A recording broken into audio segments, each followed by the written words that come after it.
नमस्कार, अपना बिहार में स्वागत है आपका। मैं हूं आपके साथ सिरांधा शेखर। सबसे पहले बात पटना लूट मामले की, जहां पटना में पुलिस को खुली चुनौती देते हुए अपराधियों ने दिन दहाड़े 9 लाख रुपए लूट लिए। पौष इलाके में पाटलिपुत्र में एक एजेंसी के कर्मचारी एटीएम में रुपए डालने के लिए पहुंचे थे, लेकिन घात लगाए अपराधियों ने गाड़ी का दरवाजा खुलते ही धावा बोला और रुपए लूट कर फरार हो गए। अपराधियों को पकड़ने की कोशिश करने वाले एटीएम गार्ड को गोली मार दी गई। पटना में 9 लाख की लूट। एटीएम में रुपए डालने के वक्त वारदात।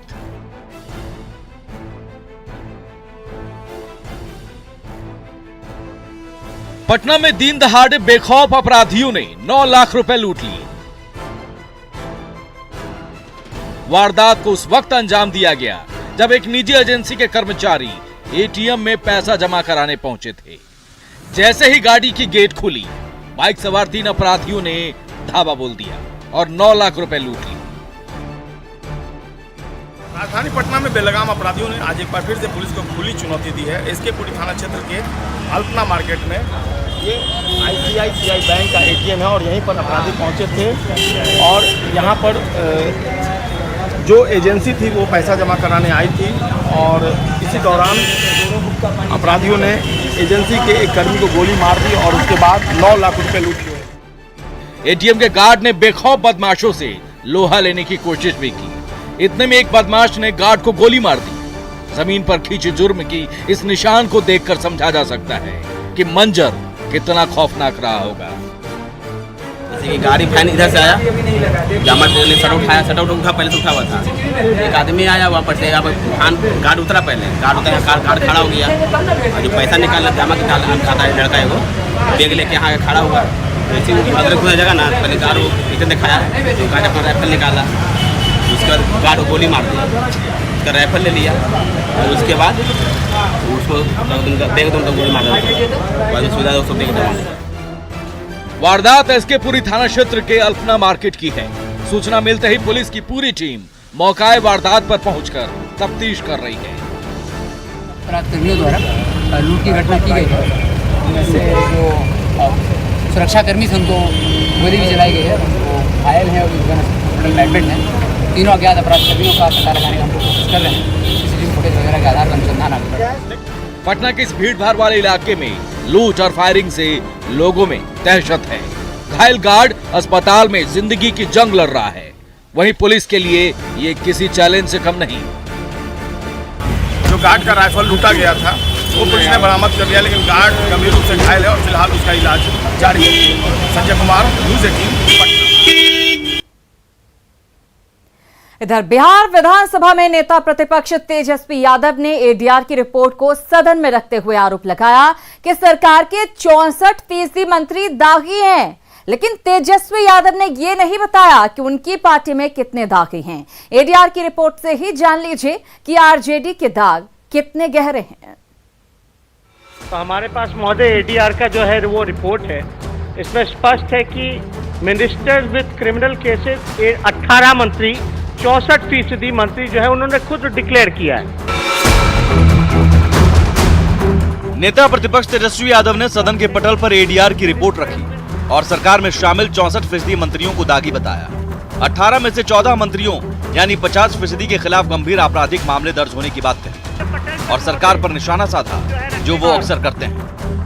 हम कहे कोई नई जानकारी आपके पास है, इसलिए हमने कहा था कोई नई जानकारी है तो है। इसमें जो कुछ नई जानकारी भी है क्या?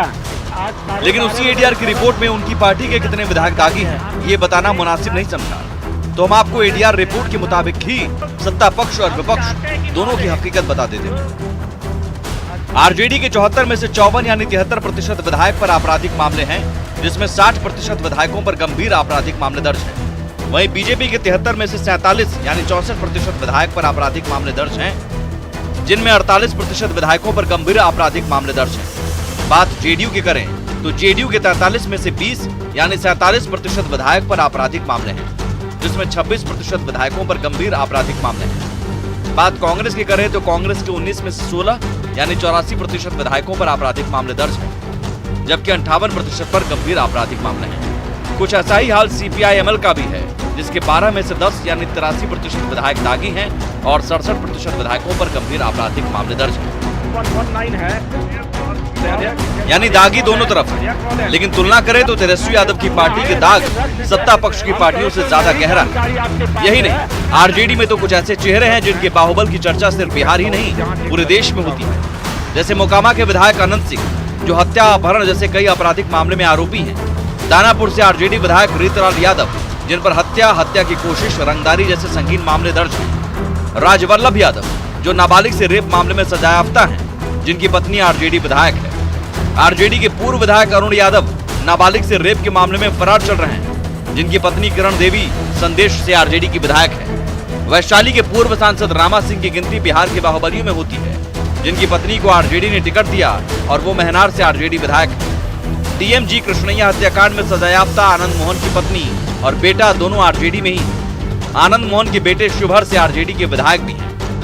12:30 बजे ही सदन, मतलब जिनके घर में दाग ही दाग हो, वो दूसरे को दागी बता रहा है, यानी अपने दाग अच्छे हैं। Bureau report, news 18।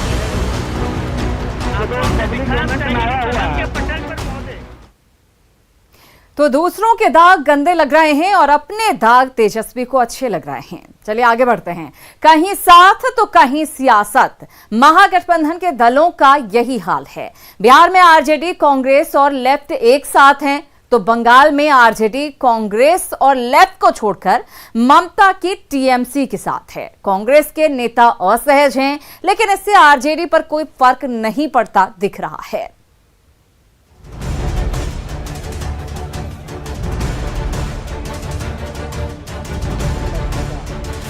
अगर वो अलग चलेंगे, हम लोग अलग चलेंगे, तो असहज तो महसूस करेंगे हम लोग। चुनावी लड़ाई बंगाल में छिड़ी है। राजनीतिक दलों की खेमेबंदी भी कोलकाता में हो रही है, पर इसका साइड इफेक्ट कोलकाता से 550 किलोमीटर दूर बिहार की राजधानी पटना में दिख रहा है। वजह है बंगाल चुनाव को लेकर आरजेडी की ताजा स्ट्रेटेजी। बिहार में साथ और बंगाल में सियासत। इसकी वजह से बिहार कांग्रेस के नेता असहज महसूस कर रहे हैं। बिल्कुल, अगर वो अलग चलेंगे, हम लोग अलग चलेंगे, तो असहज तो महसूस करेंगे हम लोग, लेकिन हमको लगता है कि हम लोग मिलजुल के बैठ के बात करेंगे और इसका सॉल्यूशन होगा। दरअसल बिहार के महागठबंधन में 5 पार्टियां शामिल हैं। आरजेडी, कांग्रेस, सीपीआई, सीपीएम और CPI-ML। बिहार में ये सभी पार्टियां साथ में मिलकर चुनाव लड़ रही थी और अब भी साथ साथ हैं। लेकिन बंगाल चुनाव में आरजेडी ममता बनर्जी की टीएमसी के साथ खड़ी है, जबकि बंगाल में कांग्रेस और लेफ्ट एक साथ चुनाव लड़ रही है। यानी कि बंगाल में आरजेडी कांग्रेस और लेफ्ट के विरोधी के साथ है। अब बिहार में एक साथ और बंगाल में विरोधी के साथ आरजेडी के जाने से कांग्रेस में नाराजगी है, लेकिन कांग्रेस की नाराजगी से आरजेडी के नेताओं पर कोई फर्क पड़ता दिख नहीं रहा है। इसलिए कोई क्या बोलता है उससे हम लोग कोई निर्णय नहीं। उन लोगों को भी चाहिए कि सांप्रदायिक शक्तियों को खार फेंकने के लिए एकजुटता का परिचय देना चाहिए। कांग्रेस और आरजेडी के बनते बिगड़ते संबंधों पर बीजेपी नेता तंज कस रहे हैं। साथ में ये दावा भी कर रहे हैं, चाहे साथ लड़ें या अलग, जीतेगी तो बीजेपी ही। और तेजस्वी यादव जाए नहीं जाए, कहाँ जाए, उनसे 5 को वोट जो है बंगाल में ठीक नहीं हो सकता।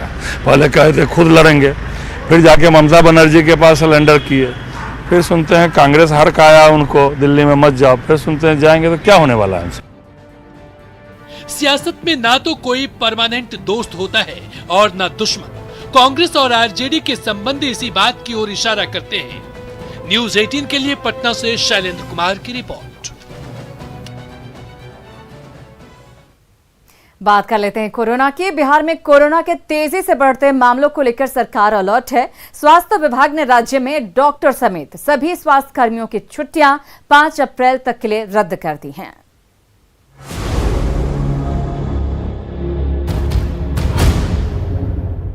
कोरोना के बढ़ते मामलों की वजह से बिहार में डॉक्टरों की छुट्टियां रद्द कर दी गई है। राज्य के सरकारी डॉक्टर, संविदा डॉक्टर और मेडिकल ऑफिसर 5 अप्रैल तक छुट्टी नहीं लेंगे। निदेशक, अधीक्षक, जूनियर रेजिडेंट भी काम पर रहेंगे, जबकि पारा मेडिकल स्टाफ, JNM, ANM की छुट्टियां रद्द कर दी गई हैं। क्योंकि यह जो परिस्थिति है उस परिस्थिति में स्वास्थ्य अधिकारी और कर्मी पिछले 1 साल से लगातार काम कर रहे हैं। फिर एक बार ऐसा देखने में आ रहा है कि कुछ संख्या कहीं बढ़ रही है, तो सावधानी हमको रखनी है, इसलिए सभी की छुट्टियां रद्द की गई। बिहार में पिछले 24 घंटे में कोरोना के कुल 107 नए केस सामने आए हैं। पिछले 5 दिनों के आंकड़ों पर गौर करें तो पता चलता है कि 14 मार्च को बिहार में कोरोना के 50 नए मामले सामने आए थे, जो संख्या 18 मार्च को 107 तक पहुंच गई।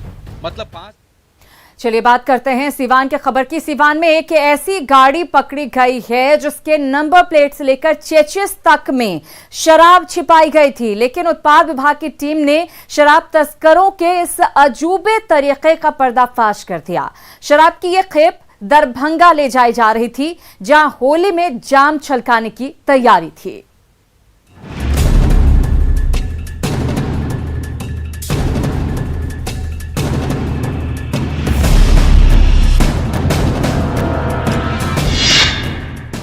ये खुला नंबर प्लेट,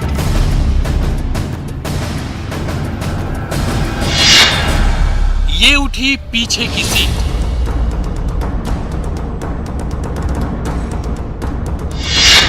ये उठा फ्लोर कारपेट,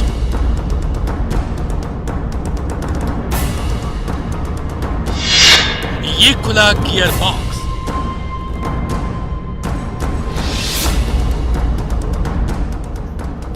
पर्दा उठता गया और शराब की बारिश होती गई। चेचिस से लेकर नंबर प्लेट तक जहां भी शराब छिपाई जा सकती थी छिपाई गई, लेकिन शराब तस्करों की इस चालाकी को उत्पाद विभाग ने चकनाचूर कर दिया है। उत्तर प्रदेश से दरभंगा पहुंचने वाली थी ये शराब, ताकि होली में शराबी नशे में झूम सके, लेकिन सिवान में शराब तस्करों की साजिश नाकाम कर दिया गया।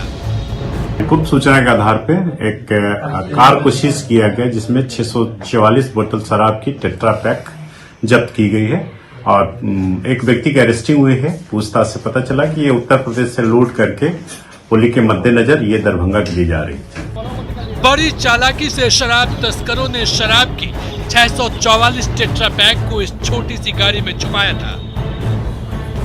उत्पाद विभाग ने जीवी नगर के तरवाना थाना क्षेत्र से इस कार को पकड़ा है। गाड़ी चालक पप्पू चौबे को हिरासत में लिया गया है और पूछताछ की जा रही है कि शराब की खेप दरभंगा में कहां पहुंचानी थी। न्यूज 18 के लिए सिवान से संवाददाता मृत्युंजय कुमार की रिपोर्ट।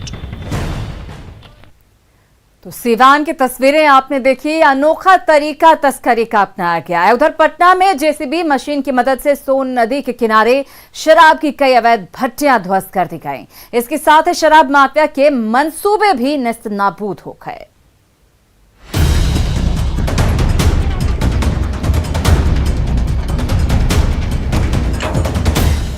जेसीबी का विशालकाय पंजा मशीनी अंदाज में घूम रहा है और ड्रम में भरी सैकड़ों लीटर देसी शराब मिट्टी में बह रही है।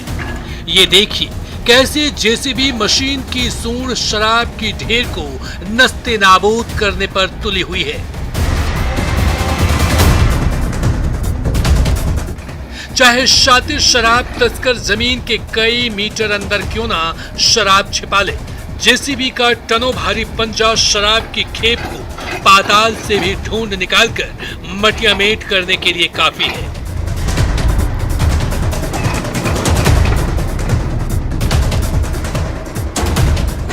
ये नजारा है बेहटा थाना क्षेत्र में पड़ने वाले सोन नदी के इलाके का, जहां शराब तस्करों के ठिकाने पर मद्य निषेध विभाग की टीम ने छापेमारी की तो काफी खोजबीन के बाद झाड़ियों के बीच जमीन के अंदर छिपाई गई शराब की खेप मिली।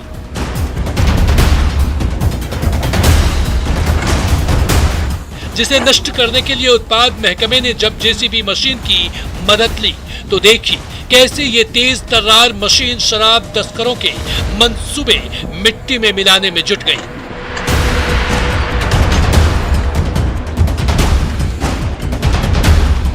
सोन नदी के किनारे एक एक इंच को खंगाला गया तो जमीन के अंदर छिपाए गए एक के बाद एक कई ड्रम मिलते चले गए।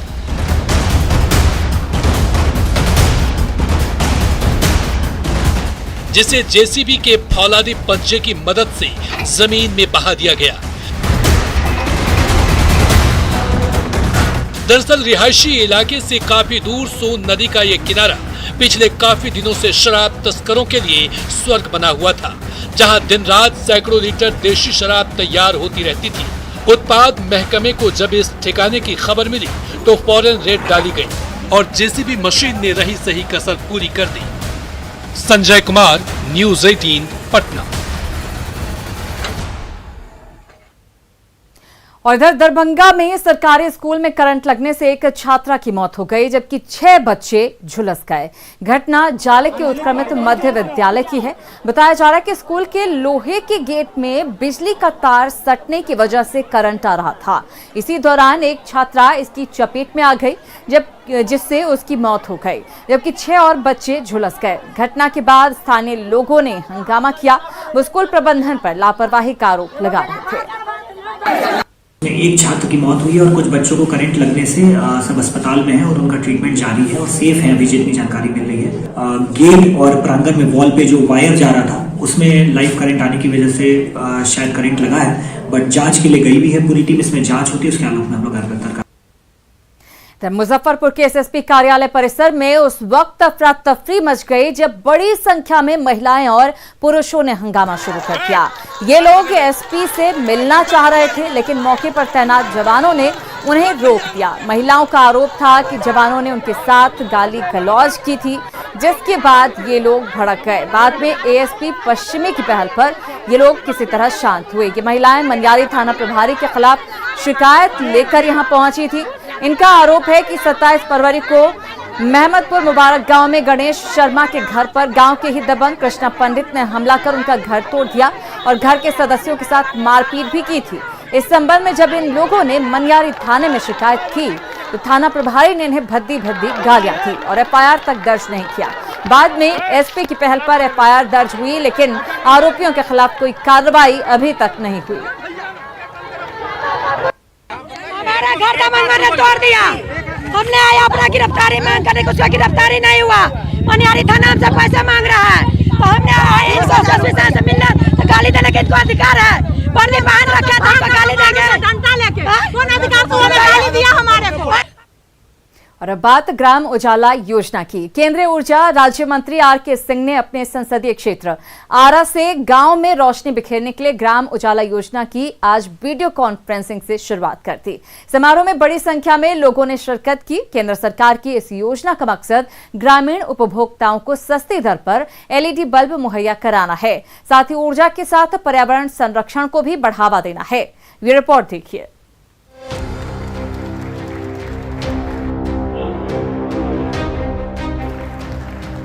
केंद्र सरकार की महत्वपूर्ण ग्राम उजाला योजना की शुरुआत शुक्रवार को भोजपुर से हो गई।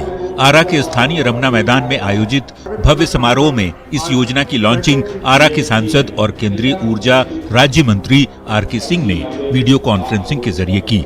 योजना की शुरुआत के साथ ही लाभुकों के बीच बड़हरा से बीजेपी विधायक राघवेंद्र प्रताप सिंह ने एलईडी बल्ब का वितरण किया। मंच से संबोधन में विधायक राघवेंद्र सिंह ने योजना को ग्रामीण विकास के लिए मील का पत्थर बताया, तो वीडियो कॉन्फ्रेंसिंग के जरिए अपने संबोधन में केंद्रीय मंत्री आर.के. सिंह ने योजना की शुरुआत आरा से होने पर लोगों को बधाई दी। माननीय राज्य मंत्री जी के प्रति मैं इस जिले की तरफ से आभार प्रकट करना चाहूँगा। ऊर्जा के क्षेत्र में आपने जितने काम किए, जितनी जल्दी में किए, जितनी तेजी में किए, यह सारा देश आपको बिजुलिया बाबा के नाम से हमेशा जानेगा। यह एक राष्ट्रीय अभी प्रथम चरण में हम लोग इसको 5 राज्यों में लॉन्च कर रहे हैं। इस राष्ट्रीय योजना का लॉन्च आरा में हो, यह हम लोग के गर्व की बात है। योजना के प्रथम चरण में भोजपुर जिले के 25 लाख उपभोक्ताओं को एलईडी बल्ब दिए जाएंगे। भारत सरकार की इस योजना के तहत सभी गांवों में शिविर लगाकर उपभोक्ताओं को बल्ब का वितरण किया जाएगा। दरअसल गांव में हर परिवार को सस्ती दर पर एलईडी बल्ब देने की योजना है।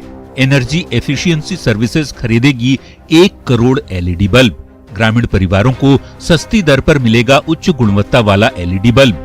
12 वाट के बल्ब की कीमत 75 रुपये है, जबकि 7 वाट के बल्ब की कीमत 42 रुपये रखी गई है। सरकार 10 रुपये की दर पर ग्रामीणों को बल्ब मुहैया कराएगी। जाहिर तौर पर ग्राम उजाला योजना की शुरुआत होने से न सिर्फ ऊर्जा के क्षेत्र में नई क्रांति आएगी, बल्कि ऊर्जा के साथ ही पर्यावरण संरक्षण को भी बढ़ावा मिलेगा। न्यूज़ 18 के लिए आरा से हिमांशु की रिपोर्ट। और कल से बिहार क्रिकेट लीग शुरू हो रहा है, जिसमें बिहार की 5 टीमें हिस्सा ले रही हैं। भागलपुर बुल्स, अंगिका एवेंजर्स, गया ग्लैडिएटर्स, पटना पायलट्स और दरभंगा डायमंड्स की टीमें बनाई गई हैं। पहली बार आईपीएल की तर्ज पर हो रहे बीसीएल में क्रिकेट के कई बड़े सितारे भी शिरकत करेंगे, जिसमें श्रीलंकाई खिलाड़ी सनथ जयसूर्या और वेस्टइंडीज के क्रिस गेल समेत कई पूर्व क्रिकेटर बीसीएल के मेंटोर होंगे। गौरव की बात है कि पहली बार बिहार में हो रहे किसी मैच का लाइव टेलीकास्ट किया जाएगा। कल महामहिम के द्वारा 1 बजे इस मैच का शुभारंभ किया जाएगा और उसके बाद 26 तारीख तक रेगुलर निरंतर मैच होते रहेंगे। सनथ जयसूर्या या जो इंटरनेशनल प्लेयर्स हैं, पूर्व क्रिकेटर हैं, क्या वो भी मेंटर्स हैं कई टीमों के? क्रिस गेल भी हैं क्या मेंटर? और इसी के साथ अपना बिहार में फिलहाल इतना है, लेकिन न्यूज़ 18 बिहार झारखंड पर खबरों का सिलसिला लगातार जारी है।